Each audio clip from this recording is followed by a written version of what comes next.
time you saw a movie or a piece of media that made you think about a world beyond our own? Something, another life force, something else?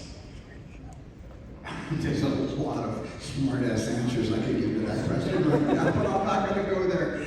Well, look, when I was really little, I had, I had an abundance of fears, and the fears actually came from my imagination. I didn't realize until later that the abundance of fear was because I had this, kind of like overdose or overabundance of imagination. So whenever I saw something, it was, I would extrapolate and make it much worse than it actually was.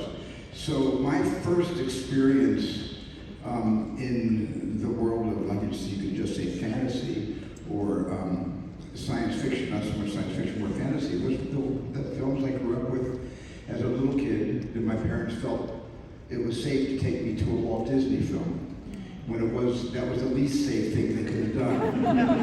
To take me to see Fantasia in its 9th re-release when I was only about 7 years old was a big mistake.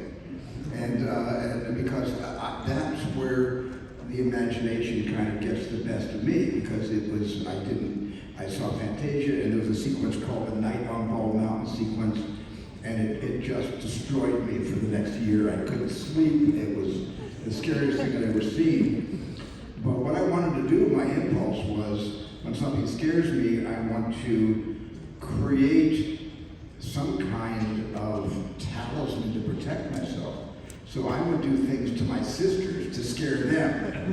And so if somebody scares me, I'm going to turn around and scare Aunt Sue and Nancy.